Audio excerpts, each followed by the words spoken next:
جی بالکل، اگر آزادی مارچ کے حوالے سے بات کیا جائے تو سوات مٹا سے بھی جو بڑی تعداد میں قافلے ہیں وہ نکلنے کی تیاری جو ہے وہ مصروف ہے۔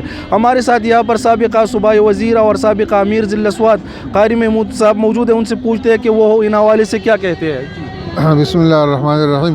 جہاں تک آزادی مارچ کا تعلق ہے تو یہ سوات سے بہت بڑی تعداد میں قافلے رواں دواں ہیں، ابھی ہم بھی چلنے والے ہیں تھوڑی دیر میں۔ اس طرح پورے ملک سے قافلے آ رہے ہیں۔ آج چونکہ صبح خیبر پختونخوا کا یہاں سے قافلے جو ہے بڑی تعداد میں رواں دواں ہے، اور یہ انشاءاللہ امید ہے کہ ہم شام تک اسلام آباد پہنچ جائیں گے۔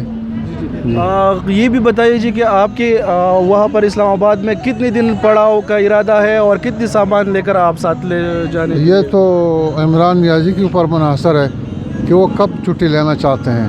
جب تک وہ چھٹی نہ لے گا تو ہمارا قافلہ تو وہیں ہوگا، دھرنا رہے گا۔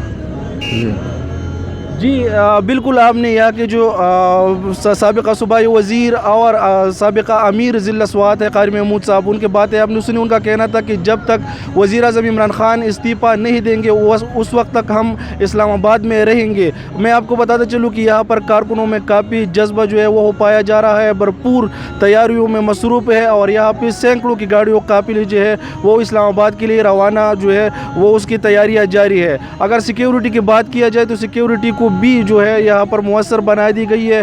ہر چوک پر جو ہے بھاری مقدار میں پولیس جو ہے وہ تعینات کر لی گئی ہے تاکہ کسی جو خوشگوار ناخوشگوار واقعہ ہے اسے نمٹ جا سکے۔ یہاں پر اگر ANP کی طرف سے بات کیا جائے تو وہ بھی یہاں سے نکل چکے ہیں قافلے کی شکل میں۔ مسلم لیگ نون بھی جو یہاں کے مقامی رہنما ہے وہ بھی اسلام آباد مارچ کے لیے جانے کے لیے تیار ہے، وہ بھی اپنے تیاریوں میں مصروف ہے۔ تو اپوزیشن رہنماؤں کے جو ہے اس کی قافلے رہبر کمیٹی کے ساتھ وہ ساتھ، اور یہاں پر GUI کی جو ہے یہ قافلے ساتھ جو ہے اسلام آباد مارچ میں داخل ہوں گے۔ جی